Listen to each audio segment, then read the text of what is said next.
0, 1. Let's get started. Hello and welcome to Beyond 10 Tennis. My name is Dr. Ashley Berge and I'm your host. If you're not familiar with my work or would like to learn more about it, head on over to AM8 International, the first tennis lab of its kind worldwide that is centered on delivering top 10 tennis rankings and is 100% backed by science. And I'm the author of 14 books behind multiple theories and have been an elite coach for over 20 years and work with athletes around the world, Europe, United States, through Australia. I'm also the world's leading authority in this space with my research coupled with my extensive coaching background, being responsible for landmark findings to deliver the next generation of play. With new foundations this season in my two latest releases, My Tennis Black Book, Federer, Nadal, Serena, Djokovic, and My Tennis Workbook, this season is like none other before. So as always, buckle in and enjoy the ride. Welcome to another edition of Beyond Top 10 Tennis. Can you believe it's our second post French Open and the Wimbledon Championships just around the corner, which is ridiculous. We do have one of my sidekicks though that really wanted to be a part of today's episode. Here we go, right here. The other one is down in the corner. He may make an appearance later. So I am working with just one hand picking up those books. So it did take a little longer to share those. Look, first and foremost, if you've been with us for some time now, thank you so much. We wouldn't be here without you. If you are new, welcome. As always, I really would encourage you to grab your copy of your Black Book and your workbook as well. It came out just in March and Black Book in December. So it's been a very, very busy 6-8 months. But these two, ironically, are really fundamental. They really pulled on a lot of my, I'll say, fundamental work and guide you through depending on what level you're at. So they're broken down into respective levels.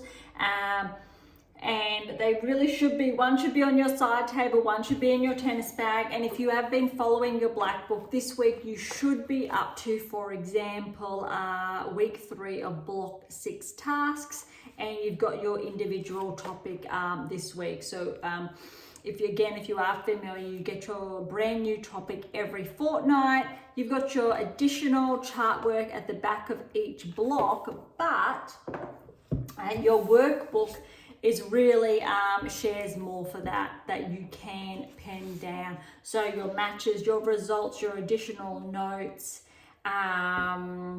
goals, objectives, your numbers for the week, for example, and you have 48 weeks of that, not 52, because hey, everyone needs a break, and in no way, shape or form do I encourage players to go throughout the season, which probably is a little bit of a segue that I didn't anticipate. There's been a lot of noise, I'll say, in a good way, players, and we're talking about top 10 players and top 20, etc., being concerned about the rigors of the schedule, really heavy loads, etc., that come with that. And I agree 100%. However, it's a catch-22. And I thought it was really interesting that Djokovic came out this week and he shared a few words in this light, looking at the learnings that he took from, say, Federer's schedule. And I'm sure Nadal was very similar. And we know Serena was very similar as well. So just pulling off the 4 namesakes behind your Black Book there. So it's essentially navigate and plan towards a top 10 ranking, but following in the footsteps of giants. So that's in the blurb as well, so to share more there. But what I'm getting at is you are chasing points essentially throughout the entirety of the season. Points essentially are the name of the game. You want to get towards that top 10 tennis ranking. You want to progress towards the later rounds of Grand Slams, etc. But points obviously will feed into that ranking that allow you to get potentially a kind of draw. Not always. French Open, Swiatek's a perfect example that was not the case. However, Players do not need to play back-to-back. I believe for the best players in the world, you have around 15 compulsory tournaments, roughly thereabouts per season, which is a lot. So that's more than once a month, but it's not too much when you look at it from that perspective. I definitely agree there should be an off season. I think the calendar should finish, say, end of September after the US Open, for example, 2-3 months off for a proper off season. Unfortunately, that's not factored in. I think every other sport I can think of around the world, there's always some type of off season that's built into it. Unfortunately, in the tennis world, your off season is about 2 to 4 weeks maximum. If you finish the season with an injury, for example, you get out of jail free card, so you can take an extra few weeks to rehab, which isn't really ideal. You don't want players to want to have an injury to have that time off, for lack of better wording or analogy. Where I'm going is that whilst you do have players with these concerns, I think there's such an incredible amount of pressure to perform well at these events. Absolutely there is. But then I wanted to take a step back, play devil's advocate if you like, and go, how did the 4 best players of all time essentially manage their schedule? And we know this periodization, and I've spent a lot of time in your black book and in other texts as well penning about this. So it was just a bit ironic that it was something discussed in the last week or so. But you need to learn this from ideally a younger age, that you don't need to compete back to back to back to back. Rest is really important and absolutely fundamental, where you work towards that baseline or sustaining that baseline, then you work towards that next peak.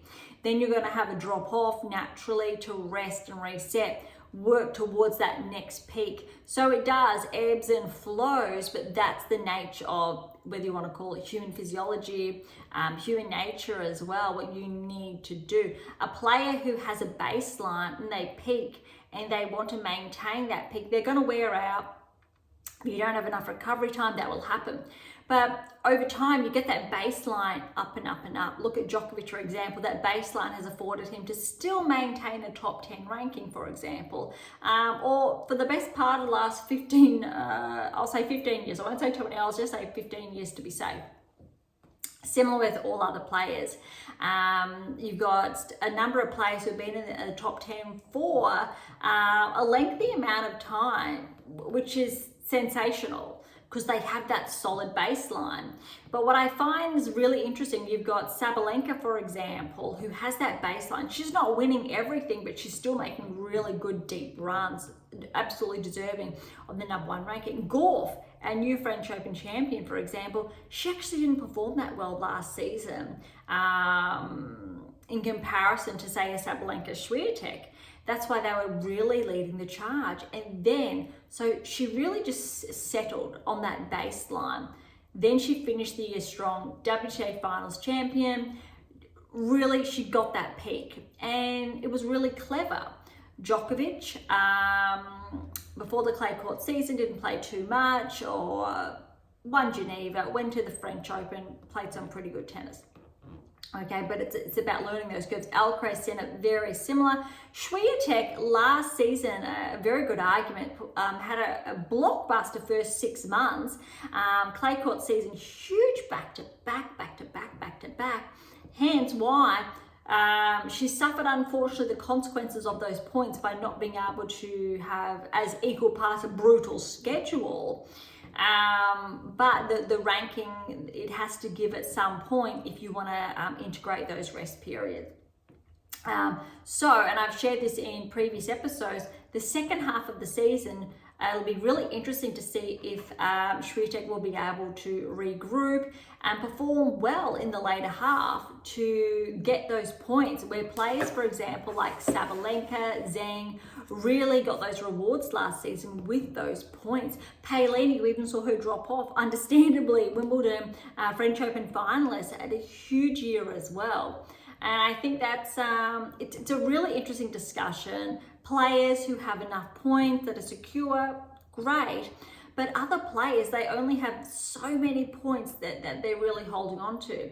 But if you're able to manage your schedule carefully, that you do not, say, play back-to-back tournaments throughout, say, 9-10 months of the season, you're okay with that top 30 ranking. Then you build on that. You're okay with that top 20 ranking. You keep building on those results opposed to chasing those points.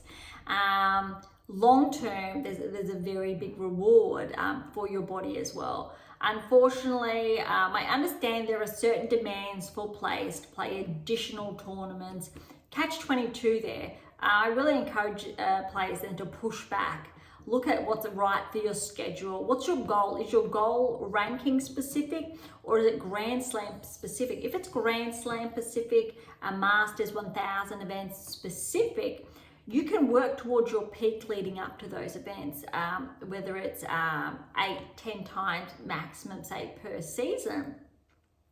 To peak, then drop, to peak, then drop, to peak, then drop. Really important, and I think it's something really misunderstood by most players and coaches out there. It's not necessarily a need to go continuously. Even this week, for example, I know Swiatek is not in action. Gauff, Sabalenka, I think most of the top players are in action, for example. Simona Alcaraz are in action too, but I think maybe Swiatek's chance to reset, but also she doesn't have those points, I think, to defend.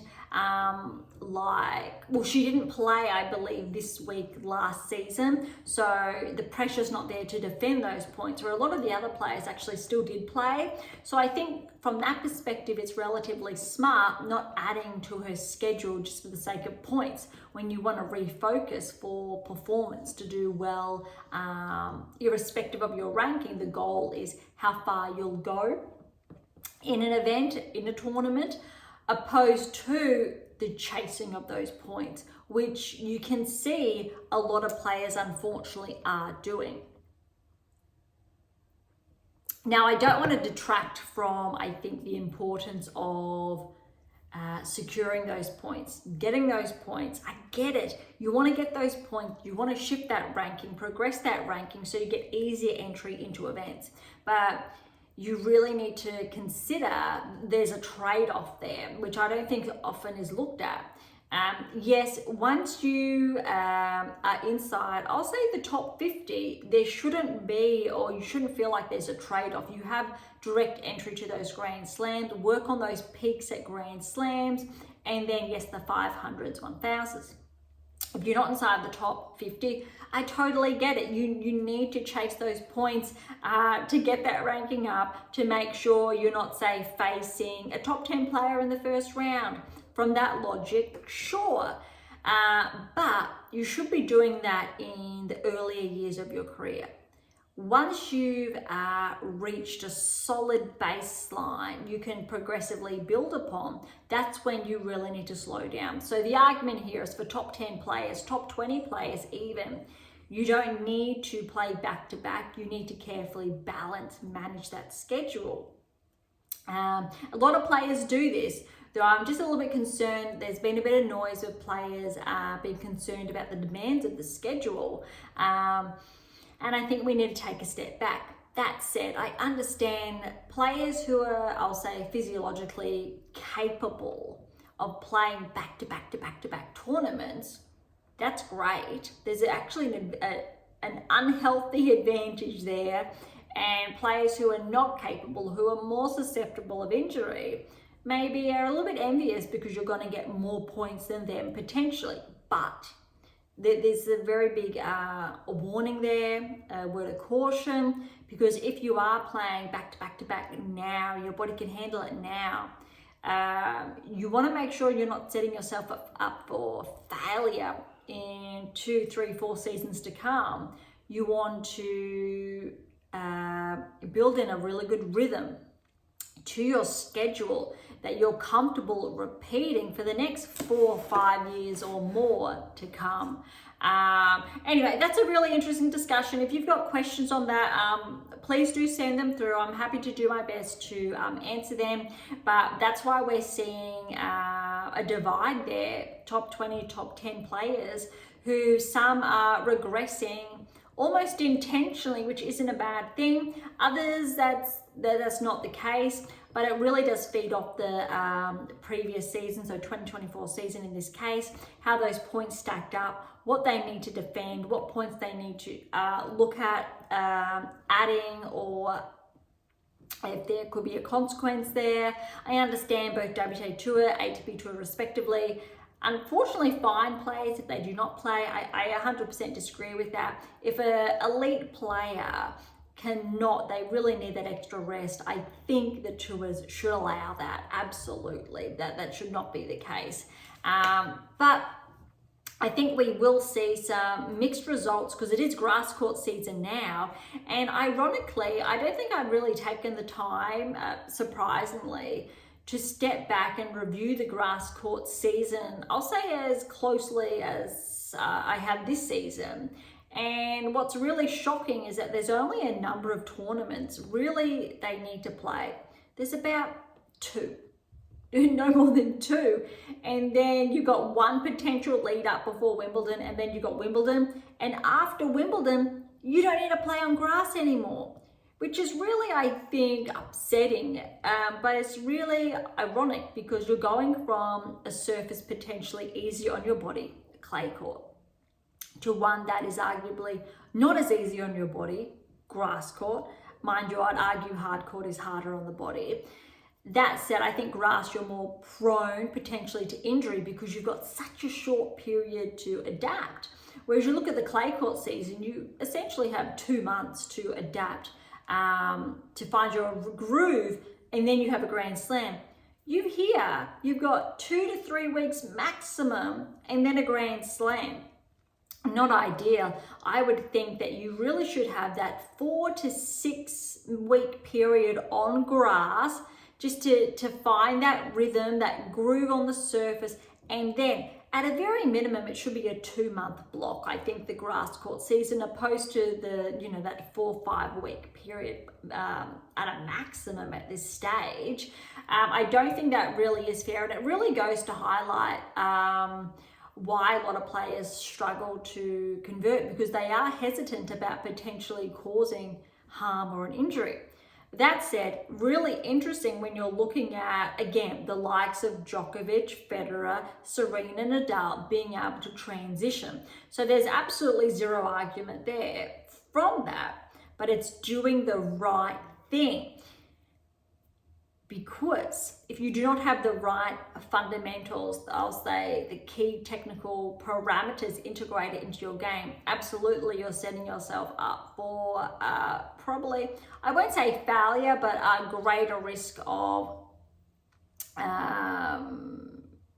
a niggle.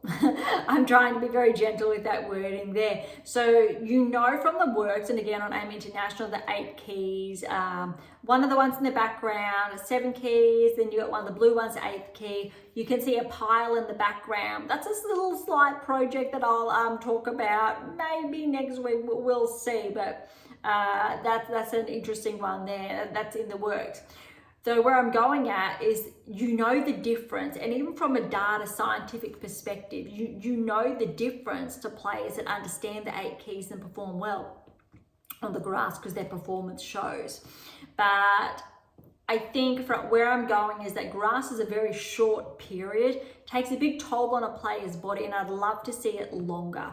I'd love to see more. I'd love to see a 1,000 event on grass, alongside the 500 events and the 250s, plus obviously the championships, to really, I think, allow players to enjoy the surface more, to hone their craft more, rather than having a very short period on the surface. Season starts on hard, season ends on hard, a good chunk of clay, and you'll notice after Wimbledon, you even have events on clay again, which is essentially for players predominantly outside the top 50 to just add points to their ranking potentially, rather than working towards US Open hardcourt season. Whereas what they could do, in contrast, it could push Wimbledon back a month, maybe more, and then I think look at it. Mind you, I think the argument's being said there's such a big gap between the Australian Open and the French Open. The French Open could be moved closer. Wimbledon could stay the same. You've got a 2 month, why not do 2 months hard, 2 months clay, 2 months grass, 2 months hard, off season. It just makes sense from that perspective, or 2.5-ish, depending on how you want to work it. All right, that's a bit of a, I think, a little bit of a different introduction from, you're looking at periodization, surface structure. Interestingly enough, I have written about surface structure in a lot of my books, and how there's actually zero correlation when you're looking at technical parameters that you need to integrate into your game, the 8 keys. It does not change irrespective of what surface you are on, and that's really important. It does not change. What we're looking at though is finding that groove, that rhythm, the way the ball bounces, and then adapting those 8 keys to that surface as well, because again, as always, you are reacting to the ball being responsive as well. All right, so WTA Tour first, ATP Tour second. As always, we do have ranking updates. We do have new players inside the top 10. Big breakthroughs this week. Very exciting. I think the key player that I am hinting towards, I did suggest about, I think it was last week or the week before, that we should see him break into the top 10. If you were unsure, tune back into last week's episode. I love sharing this or using that as a point of reference, because even though in the Black Book again, I think 90% of the players that I said would get inside the top 10 this season or next season, for example, are already inside the top 10 this season. That's how excited I get about the data, especially when those analytics, those predictive analytics come to life, and you can read it in print and then you see it happening 6 months later. That's what it's all about, and how you can integrate those key elements into your game and look to obviously replicate that progressively, depending where your ranking is, whether it's top 100, top 50, and how you can work towards the top 10 and so forth. All right, we're catching up on last week's events, and then we're heading into this week's ones as well. I think most of the first rounds are done. Okay, so we're going to kick off with, the Queens, which is welcome back. Women have not been able to play Queens. I think it's 51, 52 years, which just blows my mind. I don't know the logic behind that. We won't get into that, but that's just absolutely absurd. But we're going to kick off with Queens on the women's tour. I did share, I believe, most of the first round results last week. Maybe not all, but I'm going to say some. So let's kick off today's episode, round of 16 onwards. If you're unsure, review last week's episode as well. But let's kick off round of 16. Zheng was the number 1 seed. Keys was the 2nd seed here. All right, Zheng and Kessler, we've got 6-3, 4-6, 7-5. I think that was a really good match. Remember, this is the first matches these players are playing on grass post the French Open. Raducanu, good win over Shramkova, 4-1. Navarro had Dadmayer. This was a tough one. Mind you, remember Navarro's performance at the French. It's something I think definitely most of us want to forget, including Navarro. But this, I think, was a good start. 1-6, 7-6, 7-4 there, 6-3. Anisimova, good win over Cartel, 1-3. Maria, big surprise packet at Queens, upsetting Makova in the round of 16. 6-7, that was 3-7, then 7-5, 6-1. Rybakina over Watson, 4-2. Schneider over Bultar, 2-6, 6-3, 6-2. And Keys, 3-2 over Zakharova. A lot of these are relatively tight, but again, first or initial matches on the grass for the seeds anyway.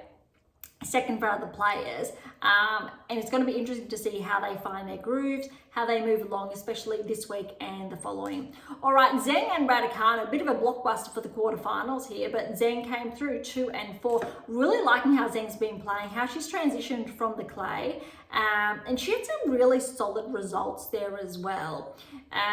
What this tells me, even though we're only looking at 2 matches in, I actually think Zheng could go into Wimbledon as an underdog. Top 10 player, but I don't think many people are going to think Zheng could actually go far. I'm not going to be surprised if Zheng just shocks everyone and makes a semi-final, maybe further, because I really like how she's been playing. Sure, there's going to be a number of other players I'm going to mention in the coming weeks, but what I've been able to see from Zheng post the Australian Open, sure, wasn't able to defend that. And I did share, I probably gave Zheng a bit of flack about her ranking. It was not correlating. But she started to pick that up clay court season. And she's had those later rounds. Good result at the French. She's got a new career high ranking this week. And I think it's something we should keep an eye on. Maybe there could be an early upset, a big shock like in Australia, but I don't think that's the case. So I think if you are following closely, Zheng, I think, is one to consider that maybe we typically would not for Wimbledon. All right, Anisimova Navarro. This was actually really good. Remember Navarro, I had a deep run at Wimbledon last year. I think she made the quarters. But Anisimova, she's been going from strength to strength. 3 and 3 over Navarro. All right, looks like our little sidekick does want to go down. But this is, when you do hear a scallywag in the background sometimes, it's this one right here. Actually, no, that's not fair. This one's normally just behaving herself, being the best behaved dog in the whole entire world. I'm a little bit biased there. And there's another one who's actually behaving himself at the moment, who is responsible for a lot of the racket, I'll say, typically. And he is three times the size of that one you just saw. All right, back to the tennis. Anisimova again, I think is one to watch. Navarro, I don't think she's found her form yet since the French Open, probably not since the hard court season, which is a little bit interesting because she did have a number of points to defend at the French. I think it was again round of 16 quarters she made last season, lost a number of points. This one, sure, Emma's going to lose some points here. I still think Emma can play really well on the grass, but this is just a tough round, I think. Round of 16, meeting Anisimova, who's really in red hot form at the moment. All right, Rybakina and Maria. Maria has upset another player here, 6-4, 7-6, 7-4 in that tiebreak. And Sinead and Keys for the round of 16. This one did not disappoint. 2-6, 6-3, 6-4 to Keys. I also think with how Keys has been playing, similar to Zheng, Keys is one to watch for the grass court season, which is really, really short, and I wish it was a bit longer, but I won't harp on that. I think I've spent enough time on that already today's episode. But despite the results that I'm about to share with you, I think Zheng and Keys, I think we need to keep a close eye on. Semi-finals, Zheng and Anisimova, and Anisimova upset Zheng 6-2, 4-6, 6-4. That's huge for Anisimova. So again, Anisimova, I'm going to say is one to watch, but Zheng, I still think she was pushed to 3. Anisimova absolutely is one to watch. Anisimova she's definitely on her way to potentially joining the top 10. I'll say maybe end of season, maybe next season if she keeps this pace. Potentially if Anisimova has a deep run at Wimbledon, we're talking quarterfinals, maybe onwards, quarterfinals, semis, maybe there's a top 10, I think, ranking around the corner. Although there's a lot of players in contention, we'll get to that later. Other semi-final, Keys and Maria, very, very close. But I tell you what, Maria is playing the best tennis she's played in a number of seasons. 6-3, 7-6, 7-3 for that tiebreak to Maria. And the final, Anisimova and Maria. Obviously Anisimova, she was the favourite, but Maria, no pressure at all. She's taken out a number of seeds to get here. It's absolutely crazy. 3-4 to Maria for the win. I just want to recap how well Maria played in this tournament. Look, she took out Fernandez first round. Fernandez, former US Open finalist. Took out Makova, former top 10 player. Took out Rybakina, former top 10 player, on her way on joining the top 10 again. Then took out Keys, top 10 player, and Anisimova, potentially on her way to the top 10. She's in red hot form. That's a huge win. Huge congratulations to Maria. I think Maria is 38 years of age. She's been on tour for a number of seasons. And this is a huge performance for her. And we will see her skyrocket back inside the top 50 after this event. Anisimova, she's going to add some points. So she's up in the rankings. I haven't seen what yet. But I think Anisimova may be joining the top 15 potentially. I'll take a sneak peek. Yeah, she has officially joined the top 15, 13 now in the world. That's huge for Anisimova. Well done. All right, really quickly now, it's a 250. We do have, and this is the Libema Open, so it is in the Netherlands.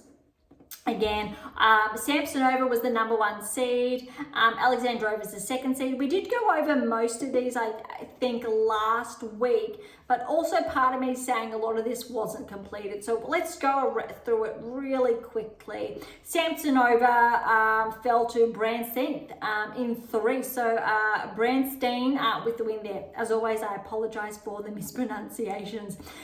Roos over Van den Broek in straight sets. Andreescu straight sets win over Garland. Sun straight sets over Vraken Peters. Pera 3-set win over Lynette. That was very close. That 2nd set tie-break, Lynette won 12-10, but Pera 7-5 in the 3rd. Cocchiaretto straight sets over Hatono. Lamens over Wickmeyer in 3. Lee over Potapova. There's an upset there, straight sets. Wang has fallen to Birrell. Well done, Birrell's a local here. So in 3. That's a very, very big win for Kimberly. We've got Yuan over Sevastova, straight sets. Sakari, good first round win over Kovlemans. Mertens, good win over Tomova. Then you've got... both the sisters, and I did share this last week, I think it's Veronica, got the win over Polonina Kudermetova. Collins has fallen to Minen, so Minen 3 sets win over former top 10 player Collins. Blinkova straight sets over Siniakova, and Alexandrova through over Volkova in straight sets. I'll try that again. Volkova. Again, I apologize for the mispronunciation, I really do. All right, round of 16 here. We've got Roos straight sets over Brandstein, and Brandstein took out Samsonova. Andreescu, good win over Sun, straight sets. Cocchiaretto over Perez, straight sets. Lamens over Lee, 2 tie-breaks, straight sets. Yuan over Birrell, straight sets. Mertens, good win over Sakari, straight sets, 3-0. Kudermetova over Minen, straight sets, and Alexandrova over Blinkova, straight sets. A lot of straight sets there. All right, quarterfinals. Roos with the E, straight sets over Andreescu, 2-4. Cocchiaretto over Lamens, 2-6 there. Mertens over Yuan, 0-4. And Alexandrova over Kudermetova. That was actually 5-7, 4-2. Semis, very, very unanticipated. No seeds in the top half. Seeds, yes, in the bottom half. So Roos and Cocchiaretto. Mertens 3rd seed, Alexandrova 2nd seed. Roos got through over Cocchiaretto 2-6, 6-4, 6-3. And we've got a little bit of an upset here. Mertens 3rd seed over Alexandrova the 2nd seed. 2-6, 7-6, 9-7, 6-4. That was tight. As far as the finals concerned, well done, Roos.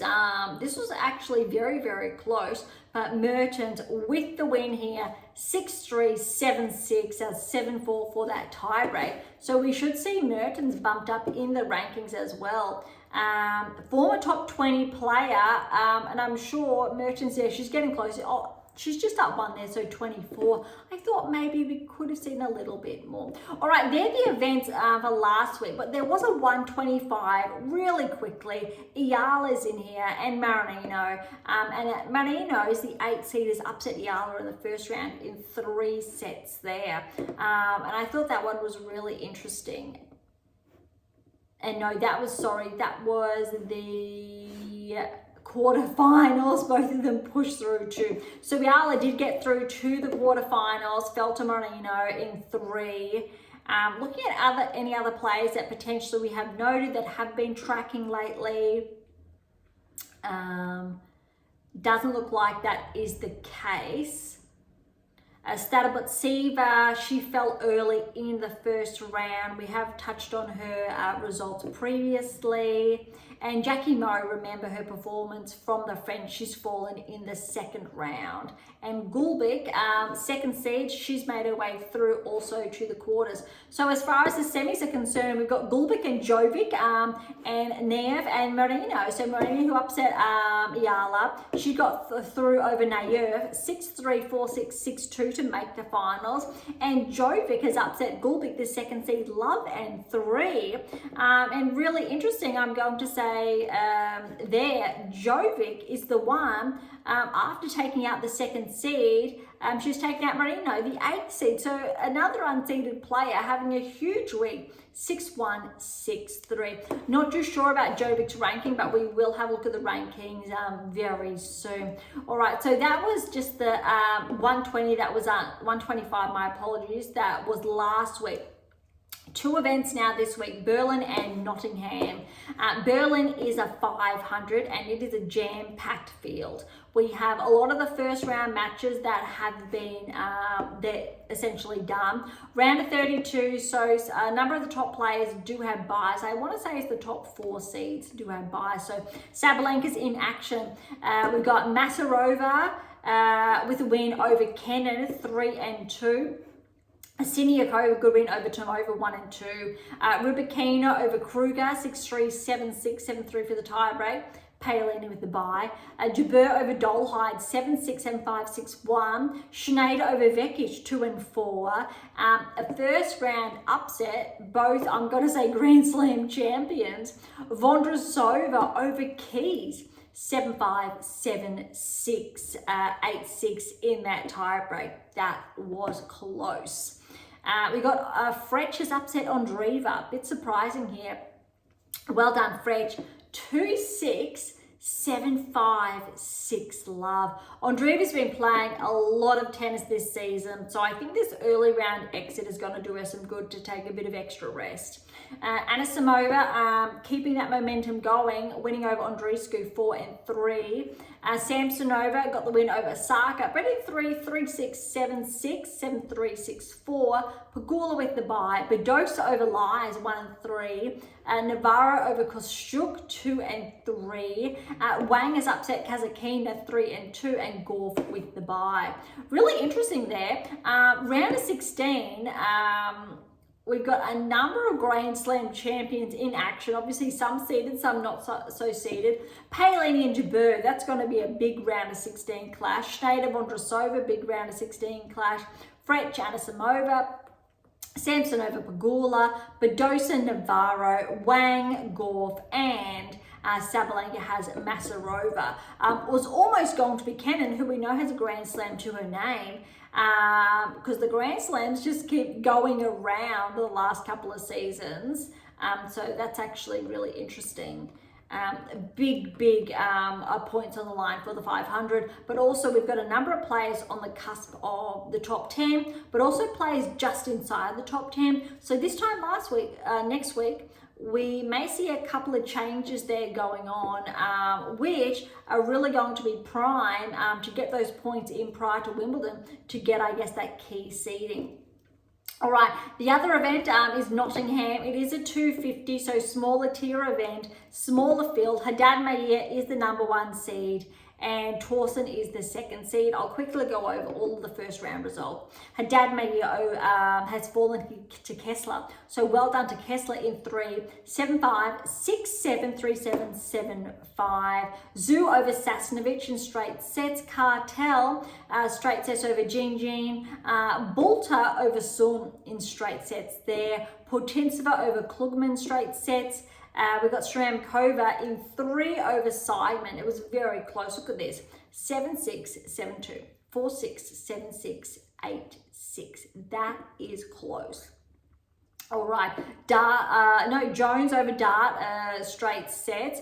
Noskova in 3 over Todoni. Very close as well. Third set was a tie break.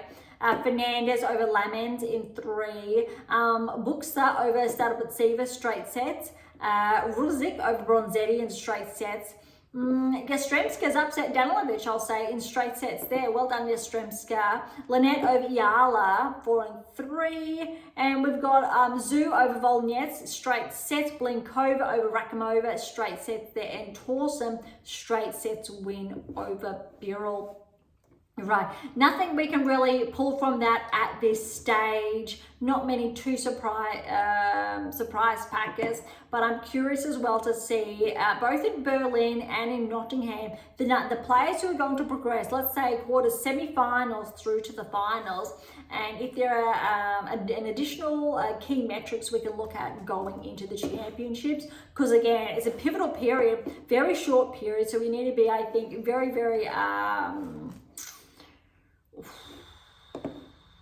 frank. I'll say very, very frank, because it's such a short period of time where we can grab a little bit of a snapshot of how players are tracking on the grass, which means we need to be a little bit more brutal with how players have been tracking rather than having, I'll say, greater room of a margin for error. All right, welcome to the top 100, Sierra. So onto the rankings very, very quickly. 20 years of age from Argentina. She's up 3 points to 100. And Marino, because of her, I'll say her standout week, making, I want to say it was the finals there that we've just touched on. Because again, a lot of tennis, yeah. No, she's made the... all of you are going to know prior to me, but there was a standout result in there, so I won't hark on that. It is in there. So Marina, we know, has been tracking. She's a Canadian, 34 years of age, just having, I think, a bit of a standout season. She's starting to track 8 points up to 99 in the world. All right, I'll try to focus on more of the bigger movers, because there's a lot of movement again this week. All right, Zakharova, welcome to the top 100. Up 18 places to 93 in the world. Again, a lot of movement. I don't think I've passed a player yet who has not had movement. Jovic, here we go. Huge news. She made the finals. 26 points. She's up to 89 in the world. And how's this? This is news to me, but this is actually very exciting. 17 years of age from the US. That is huge. What I like about this, about Jovic, she's burst on tour. She's such a young player. And let's see, I would love to see her and Andreeva face off. I'm going to say next season. Let's see if Jovic can get her ranking up. Maybe it was a one-off, but maybe not. She's inside the top 100 now, so we will be paying attention of anything we will be tracking. All right, Sheriff, she's up 20 places to 88 in the world. That's huge.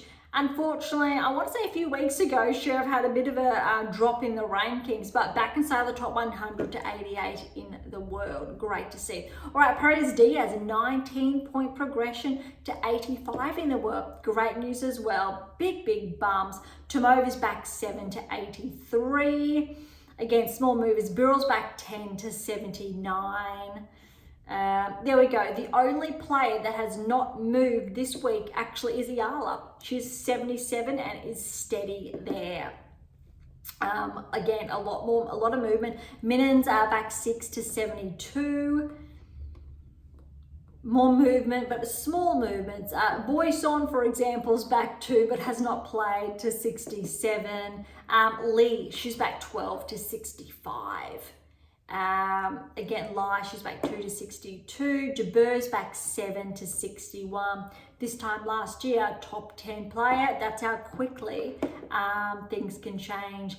Roos, because of her standout performance making the finals last week, 22-point progression to 58 in the world. Huge news for that. Osaka's back 5 to 57. Baptiste up 2 to 56. A lot of twos, smaller ones.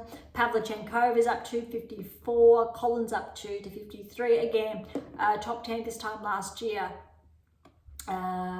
Again, there we go, Cartel, she's steady at 50. Everyone else, we're seeing movement. That's how much movement there is in the rankings this week. It is everywhere. All right, Maria, well done with that title this week. 37 years of age. I could have said 38, so it's 37 years of age. 43 points of a progression in the rankings up to 43 in the world. Huge news. Well done to Maria. That's great to hear. Kessler steady at 42. Again, that's the third player inside or outside the top 40 that has just not had any movement. Everyone else has movement. Bolter's back 5 to 39. Everyone else is up 1, back 2, up 2, just small increments. All right, almost inside the top 30 now and not too much movement. Noskova steady at 32. Limited movement now. I'm not seeing the same amount of movement. So no movement inside the top 30 at this stage. Everyone else is steady. Fretch is back 1 to 25. Mertens is up 1 to 24. Despite that titles win just 1. Okay, Vekic is back 1 to 22. Haddadmi is at 1 to 21. Samsonova's back 2 to 20. Ostapenko is up 1, back inside the top 20 at 19. All right, Alexandrova just up 1 to 18. Steady, Krejcikova 17. Kazatkina 16. Makova's back 1 at 15. Svitolina's back 1 14. But Anisimova, they had to make room for this, up 2 places to 13 in the world. I do believe this is Anisimova's career high ranking. Sinead, those at 12. Rybakina's at 11. These two are only 200 points apart roughly. Sinead and Anisimova are separated by 100 points. Anisimova and Svitolina are separated by less than 100 points, and Svitolina and Makova are separated by, again, less than 100 points. Again, Makova and Kazatkina, there is about less than 100 points between the, or a little bit more than 100 points between those two. Then a little bit more, roughly actually, Kazatkina, Krejcikova, very small margins here, only when you get to 18 and 17. So between Krejcikova and Alexandrova, you have about a 400, so 350 point difference. So that's how close.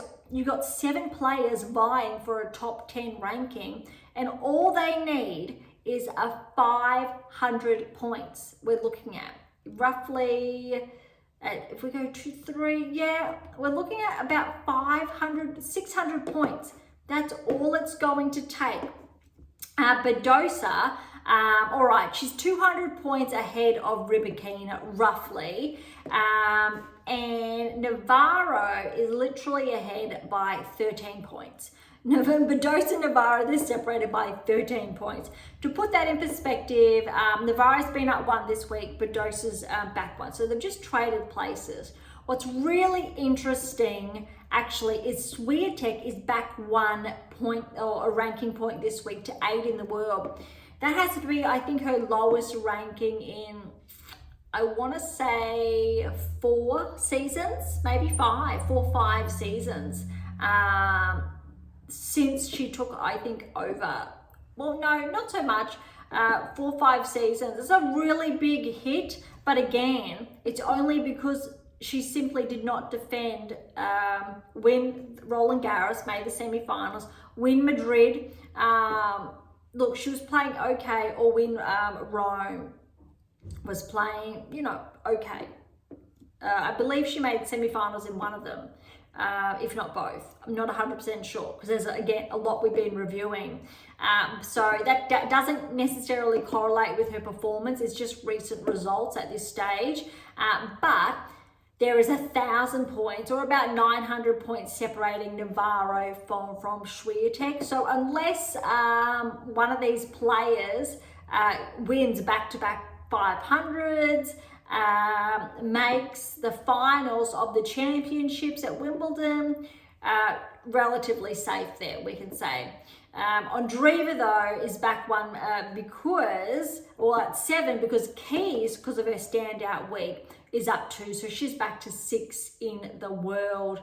That's interesting. Most of this does actually correlate with recent performances. I won't say cumulatively as far as the season's gone, because let's remember Swiatek made the semis in Australia and at the French, at the Grand Slam level. So when you're looking at Grand Slam metrics, Swiatek is still top 5. I'm going to say still top 3, absolutely top 3 this season. It's just those peaks have been substantial drops. They haven't had those lead ups that we were talking about at the very beginning of today's episode, and she needs to fine tune those peaks to build and then conquer, right? Like Sabalenka or Gauff have been, well, Gauff primarily really did well at the French with those lead ups. Paolini as well, but I think Paolini played maybe a little bit too much and then fell, maybe. But that's a hard one to call. Paolini's still been playing exceptional tennis nonetheless as well. Had that round of 16 metric, I believe, at the French too. A lot of these players have been playing really, really solid tennis. Pegula's probably, actually no, she's been playing some pretty good tennis lately too. So top 3 is the same. Sabalenka, Gauff, Pegula. Very unusual not to see Swiatek there. Zheng's up 1 to 4 in the world. Paolini's back 1 at 5, and I've just said Keys there. As far as performances are concerned, I'd still put Sabalenka, Gauff, then I'd chuck Swiatek there, Pegula, Zheng, Paolini, Keys, Andreeva, sure. So we're just pushing everyone back a little bit. I would have Swiatek up there. Navarro's, Badosa, yes, with how they've been playing. Rybakina, yes, actually, with her 11. She's very, very close. Anisimova, Svitolina as well. I think it's going to be very interesting, the grass court season, because we could see a lot change in such a small amount of time. And I think that's what's really interesting, because you've literally got 2,000 points on the line here. Krejcikova, unfortunately, doesn't look like she will defend her title, just due to being out with injury, not playing that level. So potentially she will drop a number of points. Paolini, for example, she's at 4,800. Even if she is not able to make the final again, she still will maintain that top 10 ranking. As far as points are concerned.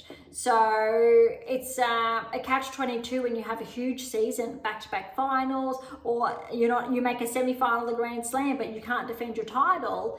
It's still a really good result, but the rankings, the consequence is greater, unfortunately. All right, we can talk about this a lot more. A big week. I'm really looking forward to what's going to be happening, I think, in, the next 2-3 weeks, nonetheless.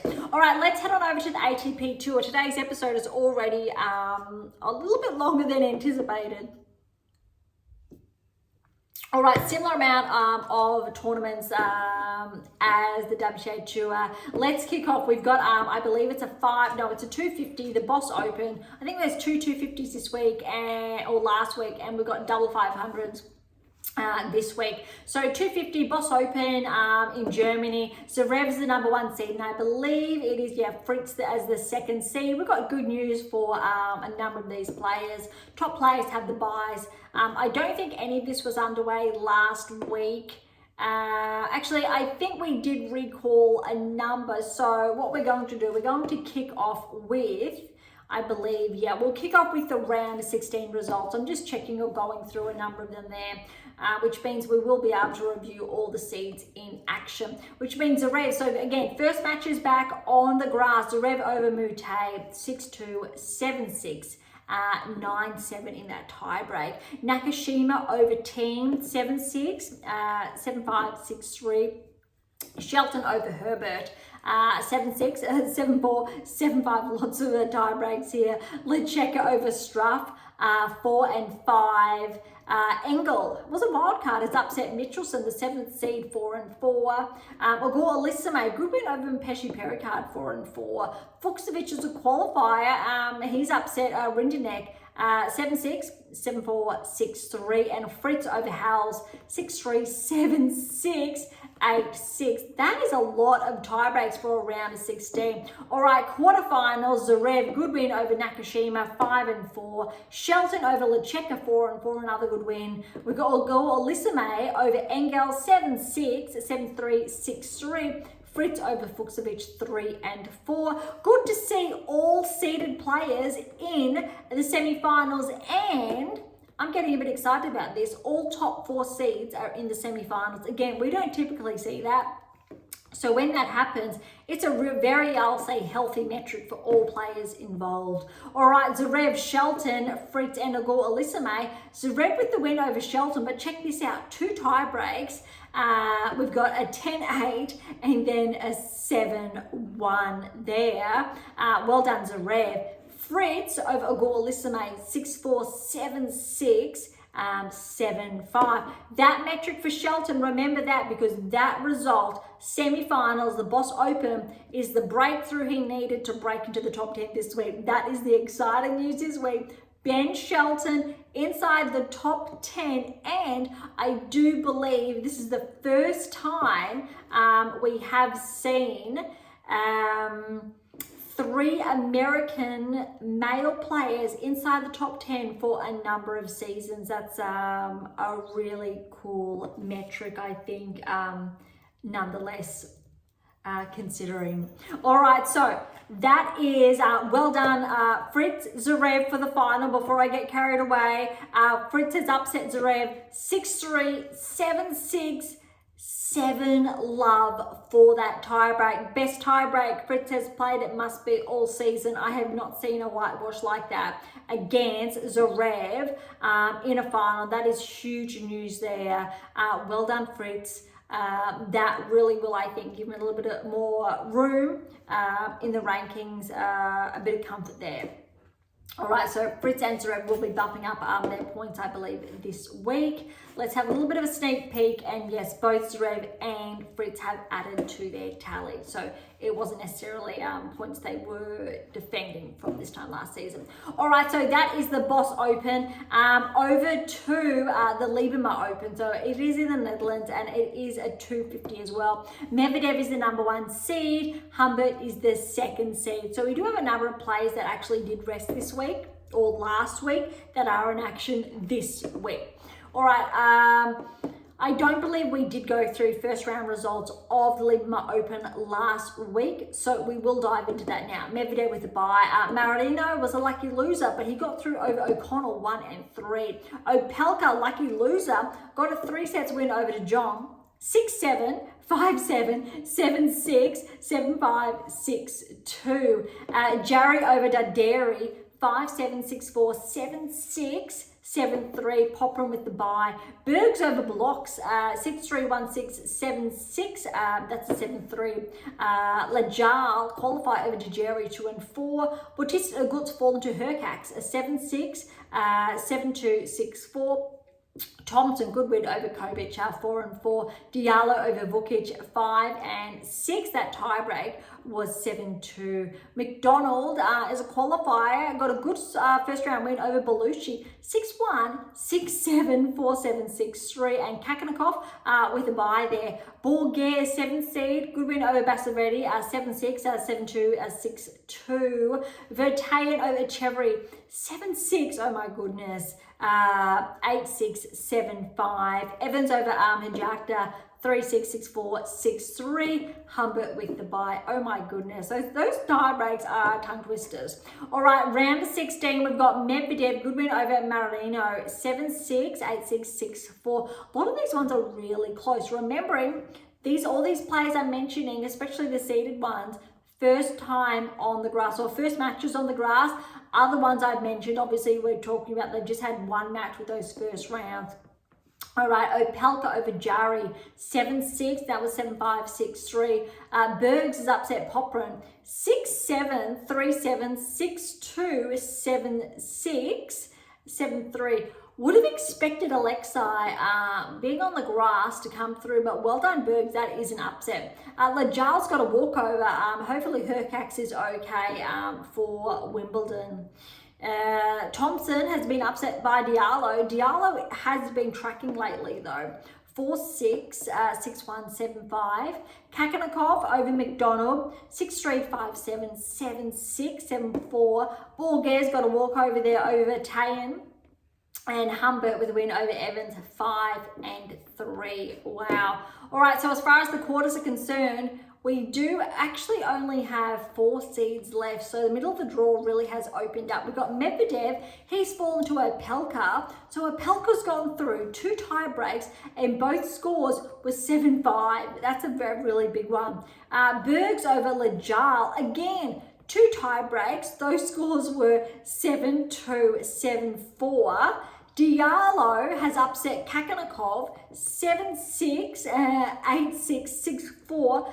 Very, very close, all top 3. Humbert over Borges, probably, I'll say the cleanest one, 6-1, 6-4 there. All right, so Humbert's definitely the favourite. The only seed left as far as the semi-finals are concerned. And check this out. Berg's got the win over Opelka, 1-4. Diallo, who's upset Humbert, 6-3, 7-6. 7-4, which means as far as the finals concerned, no seeded players. And you've heard me say Diallo, who's been tracking, he has just secured a title with a win over Bergs, 7-5, 7-6, and that second set tie break was 10-8. Wow, well done to Diallo. That was a long time coming. And I think if you've been listening to more of our recent episodes, you would have heard me touch on Diallo. And it's interesting to see how he was, let's say, down here, and he's been slowly tracking as far as his results are concerned. So that's actually quite noteworthy.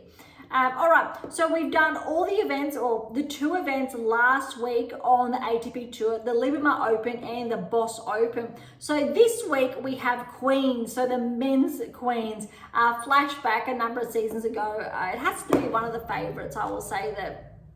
A lot of the top players, I think Murray always played Queens and Federer played Halle, or vice versa. And Halle is also the event we will review again this week. That's just kicked off. All right, so first, looking at Queens, Alcaraz is the #1 seed, so he is back in action. Draper is the 2nd seed here. Jam-packed field, no buys in the first round. I think most of the first round results have been done. I think there could be 1 or 2, but we'll touch on that later. All right, Alcaraz, good win over Walton, 6-4, 7-6. Because there are so many tie breaks, I'm not going to say the tie break scores for this one. It's a tongue twister. All right, Munar over Thompson. That is an upset, 7-5. It looks like Thompson had to retire. Opelka over Ugo Carabelli, 7-6, 6-4. This is an upset. Rinderknech over Shelton. So Shelton's just broken into the top 10 this week, and unfortunately he wasn't able to secure his first win as a top 10 player. Rinderknech's a lucky loser, 7-6, 7-6. Look, it was tight. That's a little bit brutal. All right, Rune over O'Connell, 3-4. McDonald over Monfils, 4-4. We know grass, I'll say, isn't Gale's favourite surface. I don't think it favours his game like clay. But still, I think he can be dangerous. Bautista Agut, turning back the clock. Good win over Borges, 6-7, 7-5, 6-4. Menzies over Norrie, 7-6, 1-6, 6-1. Big upset here, Lecheka over De Minaur. That said, Lecheka has been tracking this season, and I know Alex, he's been a bit run down from, I believe it was like a mental standpoint, not physically, just mentally. A bit of a tough one here, considering Alex is favoured, I'd say, his game for grass. So that was 4-2. Diallo, backing up his win last week, he's got another first round win over Harris, 6-1, 3-6, 6-4. Let's see how far Diallo can go. I'm also keeping in mind, though, that we don't want him to peak too soon with the championships around the corner. But it's another catch-22 because Diallo's at that stage in his career where he's trying to notch up those points. So this is very, very good work. First Fernley over Bolt. That's an upset because even though Fernley is, I'll say, ranked ahead of Bolt, he's an Aussie. Both of these guys would have been brought up on grass. That said, Fernley, Bolt, it's a tough one. 2-4 to Fernley. Another big upset, Fritz, he's had a drop. Obviously, he peaked with that title win last week. Mute, he's a qualifier, a little bit too good. Almost three tie breaks. 6-7, 7-6, 7-5 to Mute. Tough loss for Fritz, but still, I'll say that's a good result. It's grass. He peaked. There's a drop. Fritz has enough time to recover, let's say, for next week. And if planned, I will say, accordingly, to perform well come Wimbledon. All right, another big upset. Evans with a win over Tiafoe, 7-5, 6-2. Nakashima over Mapetti Perricard. 6-7, 7-6, 6-4. I'll just note that first set tie break. That was 12-10. Poprin, good win now over Vukic, especially after last week. 3 sets here, 6-2, 6-7, 7-6. That's brutal. That second set tie break that Poprin fell to, that Vukic won, was 11-9. Third set tie break going to Poprin, 7-3. Drapers through over Brooksby, 3-1. A little bit more cleaner there. All right, on to the round of 16. We don't have that yet, so we've done all of those first round results. Round of 16 will happen, I'll say, later today, tomorrow. Not many. Look, we've got most of the seeds still in action, but we still have some surprise ones. Draper and Poprin's probably the biggest second round or round of 16 match that we do have. Lecheka Diallo, let's see what happens there.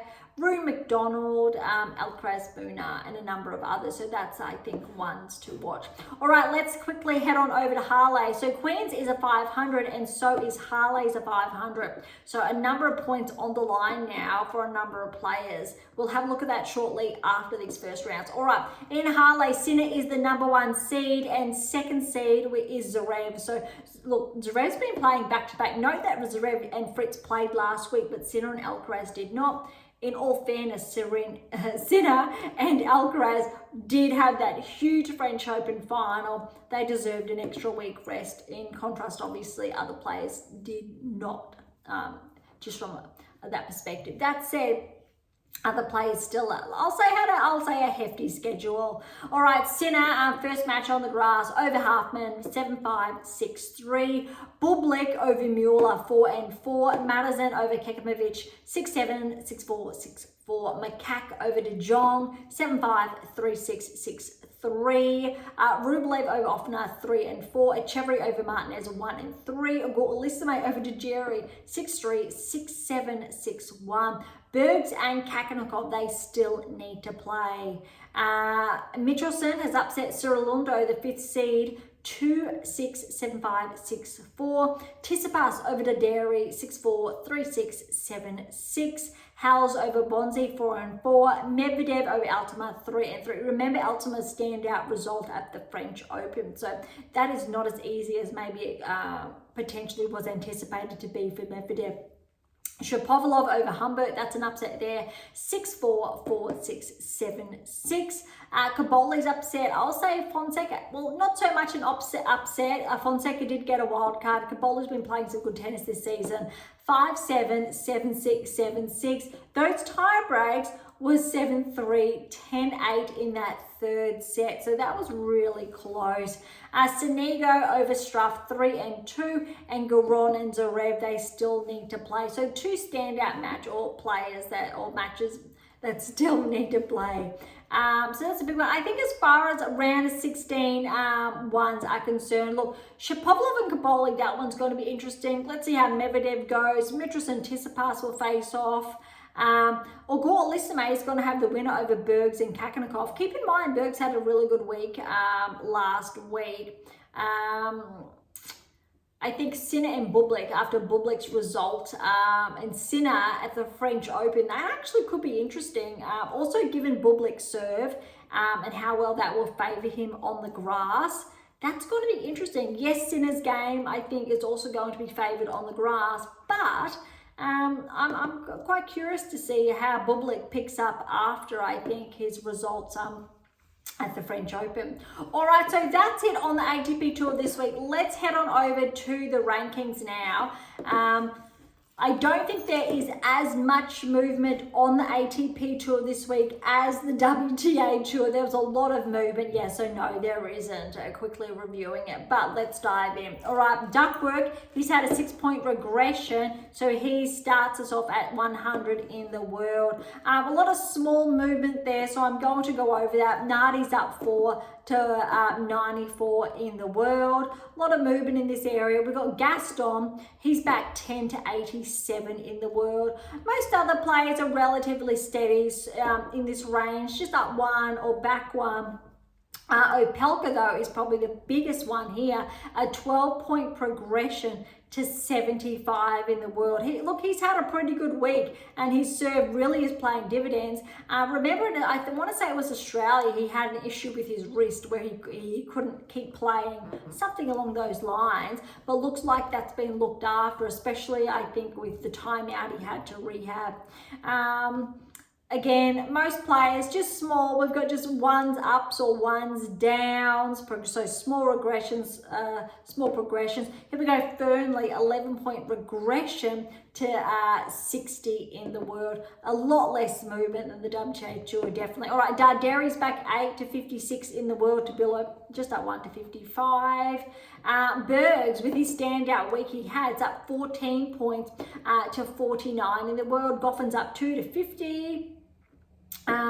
Bublik's just back 2 to 45. Diallo, with that title win, is up 11 points to 44 in the world. Noteworthy, 23-year-old Canadian, in good company, obviously with Igor Lissamay and Shapovalov. And I know there are others. Leylah Fernandez, I think, is flying the flag now for the women too. Most of the movement there, not much in the top 40 we're seeing as far as, here we go. All right, Berrettini's back 6 to 34 in the world. Look, we know Mateo's been able to have a deep run at the championships before. Let's see how he performs, if he's healthy to perform on the grass. That'll be interesting. Mitroson's up 2 to 33. Nakashima's back 132. Shapovalov's back 131. Lecheka's up 3 to 30. Hercax is up 3 to 29. That's what we want to see, because that means Hercax should have secured with that hopefully a seeding for Wimbledon, which I think will help him. Igor Lissamay's up 2 to 27. Quarter's back 3 to 26.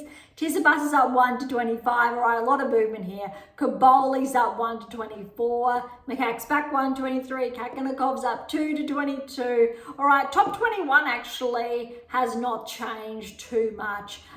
Starting with Poprin. Then we got Humbert, Dimitrov, Sterilundo, Menzik, which is really interesting to see him inside the top 20. And I think he's done that really steadily. I think he is the youngest player, Menzik, inside the top 20. That is, he has really snuck his way in, and that's really noteworthy. 19 years of age. He's been very quiet about that. And that is very, very interesting. Just caught my attention just then. Mapeshi Pericard is 21, but that's when we're looking at top 40. And obviously we know Sinner's 23, Alcaraz 22, Mazzetti's 23, Draper's 23, Rune's 22. So a lot of young players. Shelton's 22. I don't think we've actually seen this many young players on the ATP Tour in a number of seasons. So it's actually not typical. We do not typically see this. It's a new wave of play, and I did say this season we would be seeing that, a very big transition, if you like. There is zero correlation with results, age, etc. It changes every generation, for example. I can guarantee you not all of these players in their early 20s will be inside the top 10 in 5 years' time, for example. It's a very big feat to be able to do that. But some of these players very well, I'll say, should be. But it'll be very interesting to see. But again, so going from Menzik, unusual to be outside, I'll say, the top 10. Tsitsipas being at 25, for example. Dimitrov, so you got Tsitsipas, Dimitrov was top 10 beginning of the season. Rudd was top 10, he's at 16 now. Rublev was there, he's at 14, so he's just at 1 there. Tissot's 13. De Minaur has been bounced out of the top 10 just, so that's 5. And Medvedev, 60% of the top 10 players this season have already been bounced out. I'm not going to say how cool that is, I was almost going to, but it's what was predicted. It's what the data was saying, that was going to happen. Similar thing happened on the WTA Tour last season, and I called it. I said this season, ATP Tour, we're going to see a shake-up, and we are seeing it now. That's why I love pulling out those numbers. Well, it's not really the numbers, it's the analysing these players, looking at how their games are going to progress or how their games are susceptible to regressing, and looking at these cumulative results, the snapshots and everything. It's really profound. All right, so interestingly, I just want to put this into perspective. Shelton, welcome to the top 10. Huge news, up 2 points to 10 in the world, but it's only 30 points between Shelton and Medvedev, which means Shelton's, I believe, had that early loss this week. If Medvedev collects this week a number of points, they will change. So it could be short-lived, maybe not. De Minaur and Shelton, there's less than 200 points separating the two of them. TFO, there's less than 100, about 100 separating himself from De Minaur. Rublev's behind as well, very, very close. Rublev and Fils actually have the same amount of points. And Rudd's behind by 15 points. So similar to actually the WTA Tour, you have about 6-7 players outside the top 10 or in that range with very similar points that could change at any moment, so any week. So that's actually very interesting, although the number of players holding on to the top 10, so that 8%, is a higher margin than on the ATP Tour. More susceptibility on the ATP Tour this season. All right, so Rune steady at 9, Paul steady at 8, Mazzetti's back 1 to 7, Draper's back 2 to 6, Djokovic steady at 5 because Fritz is up 3 to 4 because of his title win. Zverev steady at 3, then Alcaraz and Sinner respectively. Noteworthy with Alcaraz back in 2, there's just over 2,000 points now separating Sinner from Alcaraz. Alcaraz and Zverev are also separated, interestingly, by a little over 2,000 points. So a lot has changed, I will say, in the last couple of months. Fritz and Zverev are also separated by a little less than 2,000. I think it's around 1,700 points there. And Djokovic, actually, he is only or less than 200 points behind Fritz. Draper's very close, less than 200 between him and Djokovic. Draper, Mazzetti, less than 100 between the two of them, it looks like. But there's about 1,000. There's 1,000 points between Mazzetti and Paul. Paul and Rune, they're separated by 30 points. And as far as Shelton and Rune are concerned, there's about a 300 point gap, a little bit less than that. So the margins are actually, I think, a lot smaller in this respect. There's room for more movement. Whereas on the WTA Tour, you had predominantly the top 8 players pretty steady. I'll just quickly jump back because we know we've already spoken about the margins, but as far as points are concerned, yeah, they were also actually very close with the shuffle, but the 2%, so the 9 and 8 in the world, were more susceptible to regressing. In this case, it's only really Shelton with those points. So let's see, unfortunately, since Shelton had that early exit this week, it's potentially looking like he will be bounced out of the top 10. Medvedev's looking like he will move back into the top 10 because De Minaur, he had that early exit as well this week. I think Francis did as well. I don't want to rule Rublev out. Rudd hasn't been in action or Phil, so we need to draw that out. So it actually looks like this time next week we probably will be noting Medvedev back in and Shelton out. At this point in time, potentially, but I don't want to take away from the big news about Shelton being inside the top 10. He's definitely, I think, even if this is a small moment, just 1 week inside the top 10, it still counts. And I'm sure he will be back inside, especially I think Shelton's game on the grass court, how he performs at Wimbledon. Yeah, I can't believe Wimbledon is basically 2 weeks away now. That's ridiculous, or less than 2 weeks away. And this is the grass court season. It is a short snippet, but all right, that is today's episode without going, I think, overboard. So thank you so much for tuning in. A little bit of a whirlwind episode today. We've reviewed, I think, the whole, what's happened last week to what's underway this week with all of the results, all of the updates, as far as rankings are concerned, but a bit of that deep dive at the beginning of today's episode, periodization, planning, tournaments, etc. To learn more about that, it's really good timing. It's your black book. So again, thank you so much for tuning in. To grab your copy of, well, I'll say my two latest releases, my tennis black book, Federer, Nadal, Serena, Djokovic, and my tennis workbook. Yes, they do go hand in hand. If you want to get one, get this one first, get this one second. You definitely will need it, and it really will hold you in good stead throughout the entirety of your season. You can get them either on AM8 International or Amazon, so irrespective where you're based in the world. For any comments or questions, head to AM8 or Topic Thread, or leave comments directly on our YouTube or Spotify. And interact with Beyond Top 10 Tennis, catch up on our blogs, or sign up to my newsletter. All links are in the episode notes, as well as how to access Pink Octopus books and Spruik. And if you enjoyed today's episode, please subscribe, like, share, and all of the above. Beyond Top 10 Tennis exists for you, so please consider sharing us near and far. And if you're serious about heading towards a top 10 tennis ranking, or want to know what your game is missing to secure that maiden Grand Slam or more, don't be shy, come and say hi. All right, on that note, thank you so much for listening. I am so incredibly grateful. I am your host, Dr. Ashley Morgan Berge, and this is Beyond Top 10 Tennis.